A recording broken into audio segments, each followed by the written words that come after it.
lectures, we have learned that how the development of the classification of bacteria took place and how the phylogenetic classification system replaced the phenetic type of classification system. Today, we are going to take an overview of the domain bacteria. Here, we are going to learn the different types of bacteria and how and why they are placed in different categories. So, before we begin, let us recapitulate the different volumes of the second edition of Burgess Manual of Systematic Bacteriology. In this, we know that in volume 1, we have the group Archaea, and along with that, we have the eubacteria, which are gram-negative in nature. Volume 2 takes into account all the proteobacteria. Volume 3 has got the low GC content bacteria, but they are gram-positive, and volume 4 contains the gram-positive bacteria, but with a high GC content. Volume 5, in addition to Planktomycetes, contain other phylum which are not so related, but they are distinctly related phylums. So let us begin our journey of different type of microbes with different volumes, and we start with volume 1. In volume 1, as I said, that we have the Archaeobacteria, and along with that we have eubacteria, which are gram-negative in nature. Some of the important phylum we are going to study today are phylum Aquifica. Now this phylum Aquifica has got two important genus as Aquifex and Hydrogenobacter. These two bacteria are kept along with Archaea because they are thermophilic in nature and they are chemolithoautotrophs. In addition, we have got another phylum which is called phylum Thermotoga. Now this toga word comes because of the presence of an envelope which is present outside the bacterial cell, and this is very loosely attached to the surface of the cell. Here we see the picture of Thermotoga maritima. The envelope is well extended, and therefore this envelope is known as toga, and the name comes Thermotoga. Again, it survives at a high temperature. Another phylum in volume 1 is considered, which is phylum Deinococcus thermus. Thermus again shows that this phylum or this type of bacteria exists at a high temperature, and they show their gram-positive nature. Now they stain gram-positive, but as we go on for the detailed ultrastructure of the bacteria, we find that their cell wall is layered and the outer membrane mimics the gram-negative cell wall, and therefore, truly speaking, this is not a gram-positive bacteria, but this is a gram-negative bacteria. Here we see the picture of Deinococcus, and they follow a pattern.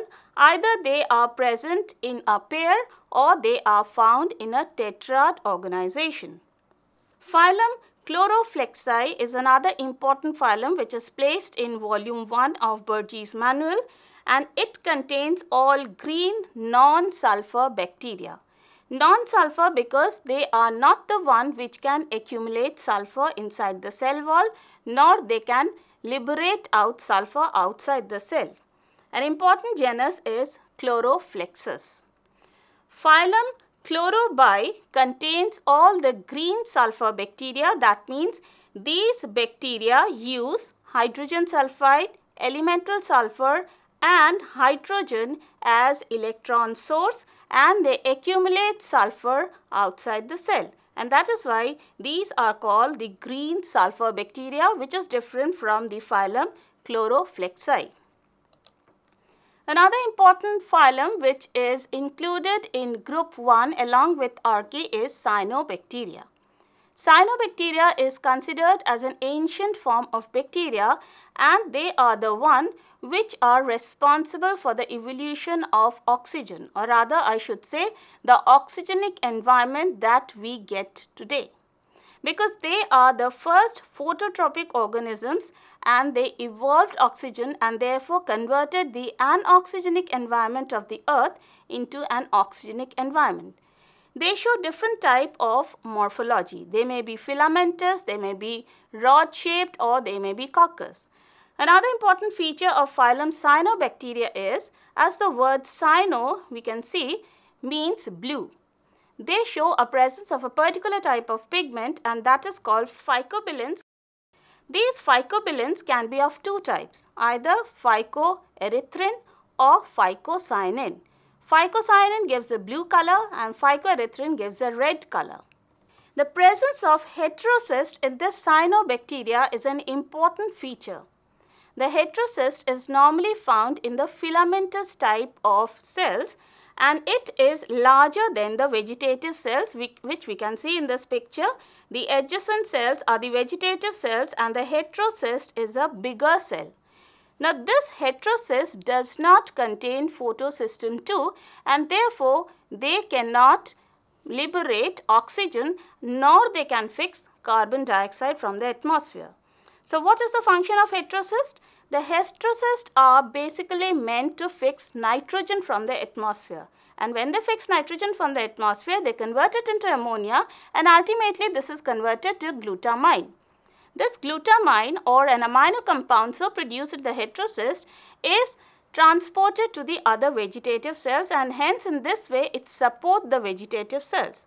On the other hand, the vegetative cells do have the photosystem, and therefore they are able to accumulate carbon dioxide and they liberate oxygen. Therefore, the oxygen which is being liberated from the cyanobacterial members is not coming out from the heterocyst but from the vegetative cells, and the heterocysts are meant for the fixation of nitrogen. Coming to the second volume of the Burgess manual, which is in second edition, we have the group, or we have the volume which is totally dedicated to the phylum Proteobacteria. This Proteobacteria is a diverse group. It shows diversification in morphology, it shows diversification in metabolism, in respiration, and all different types of diversification are present here. So basically we divide the Proteobacteria into 6 different classes. Number 1 is Alpha Proteobacteria. Alpha Proteobacteria takes into account all the bacteria which are oligotrophic Proteobacteria. That means they can grow in low nutrient levels. The Beta Proteobacteria are the one which can use substances that diffuse from the organic decomposition in the anaerobic zone. The Gamma Proteobacteria takes into account a variety of microorganisms or bacteria that show physiological functions. The Delta Proteobacteria includes all the chemoorganotrophs. The Epsilon Proteobacteria is a very small group, and it has got only one family, that is Campylobacteriaceae, and 2 important genus as Campylobacter and Helicobacter. I told you in earlier lectures also, Helicobacter was recognized as Campylobacter, but by 16S rRNA, that is a modern approach towards the phylogenetic system, now we know that Helicobacter is a separate genus from Campylobacter, but it is included under Epsilon Proteobacteria. In Zeta Proteobacteria, currently we have got only one organism, that is marine in nature and iron oxidizing. Its name is Mareprofundus. So this is the only bacteria we have in Zeta Proteobacteria. Therefore, phylum Proteobacteria takes into account all the bacteria which can be chemolithotrophic, chemoorganotrophic, phototrophic, anaerobic, microaerophilic, or they can be facultative aerobic species. So let us go to the different metabolic diversity that we see in the phylum Proteobacteria. The first metabolic group that we find in the Proteobacteria is the purple phototrophic bacteria. Now this purple phototrophic bacteria takes into account 2 important groups of bacteria. One is called the purple sulfur bacteria and the other one is purple non-sulfur bacteria. Now purple sulfur bacteria comes into the class of gamma proteobacteria, and they have got Calvin cycle to support the autotrophic mode of nutrition. A very common example of this is Ectothiorhodospira. The purple sulfur bacteria, they can utilize hydrogen sulfide. Another group which is purple non-sulfur bacteria First, they were thought that they are not able to utilize hydrogen sulfide because the concentration of 1 to 3 millimolar of hydrogen sulfide, which is optimal for the purple sulfur bacteria, becomes toxic for the purple non-sulfur bacteria, and therefore they are categorized as purple non-sulfur bacteria. Nutritionally, they are diverse and they can fix nitrogen. A common genus of purple non-sulfur bacteria is Rhodospirillum. Here we can see the picture of Rhodospirillum rubrum. Another metabolic group that comes into proteobacteria is the nitrifying bacteria. That means those bacteria which can carry out the process of nitrification. Again, they are categorized as ammonia and nitrite oxidizers. Now, there is no other chemolithotrop which can fix ammonia and convert it into nitrate. That means ammonia has to be oxidized to nitrite and nitrite to nitrate. So, we have two different groups of bacteria. One is called the ammonia oxidizing bacteria, which converts or oxidizes ammonia to nitrite, NO2. And the name of those bacteria should always start with the word nitroso. Example is Nitrosomonas. Another group of nitrifying bacteria is nitrite oxidizing bacteria. That means they oxidize nitrite, NO2, to nitrate, NO3. And the genus name always begins with the word nitro. For example, Nitrobacter. Here we can see a picture of Nitrobacter vinogredsky. The internal membrane that are present in Nitrobacter shows that they are the location of the enzymes which are used for this oxidation process or for the process of nitrification. So, sometimes it is said that the actual nitrate producing bacteria are the nitrite oxidizing bacteria because the substrate nitrite, that is NO2, is coming from the earlier step, that is from the ammonia oxidizers. Therefore, if two different types of bacteria are present, then only we can have the oxidation of ammonia to nitrate. There is no single bacteria which can carry out the whole process of nitrification. Another metabolic diversity that we find in the proteobacteria is the sulfur and iron oxidizing bacteria. Now, sulfur oxidizing bacteria takes into account all those bacteria which can utilize or where we have the electron donors like hydrogen sulfide, elemental sulfur and thiosulfate. So, whatever the sulfur compound is, ultimately we have the formation of sulfuric acid, H2SO4. Now, when the sulfuric acid is formed, that means the bacteria is hydrophilic. And whenever such a bacteria is present in a natural habitat where we have the iron ore, that is the pyrite, FeS, we have the leaching out of the iron. And therefore, we constitute a group of bacteria which is sulfur as well as iron oxidizing bacteria. A very common genus is Thiobacillus, which is a gram-negative, a rod-shaped, and it belongs to a group of beta proteobacteria. Another genus we come across is Acromatium. Acromatium is a member of gamma proteobacteria, and the cells of Acromatium, they can store sulfur internally. Here we can see the picture of Acromatium where we find the small granules of sulfur that are present in the periphery and the large white color granules that is present inside the cell are the granules of calcite, that is calcium carbonate. Now, this calcium carbonate is a source of carbon for autotrophic mode of nutrition in Acromatium cells. Another group which is a different metabolic group coming under proteobacteria is the hydrogen oxidizing bacteria. That means hydrogen is the sole electron donor in this group of bacteria and oxygen is used as an electron acceptor.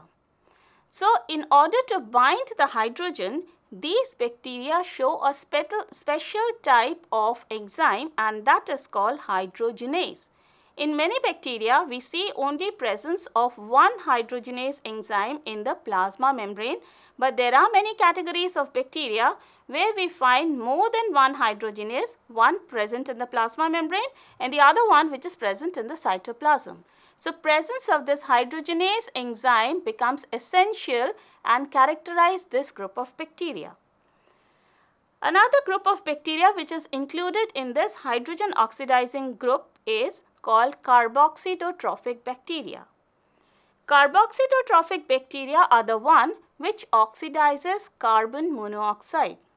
We know carbon monoxide is a pollutant in our environment which is coming out by the burning of the fossil fuel, and therefore carboxydotrophic bacteria are very important because they can be utilized in order to overcome the pollution of carbon monoxide in the environment. The last group or the metabolic group that we find in phylum Proteobacteria that comes in volume 2 of the Virgis manual is the methanotropes and methylotropes. Methanotropes, as the name goes on, feeds on methane. That is, the substrate for them is methane, CH4. This methane is being utilized by such bacteria and they form another compound which is called hydroxylamine. This hydroxylamine is converted to formaldehyde.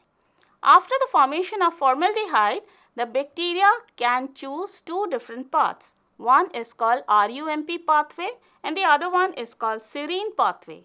If the bacteria choose RUMP pathway, they are recognized as type 1 methanotrope, and if they choose serine pathway, they are recognized as type 2 methanotropes. Ultimately, after the formation of formic acid, there is formation of carbon dioxide. The methylotropes, on the other hand, they can grow using the carbon compounds that lack the C-C bond.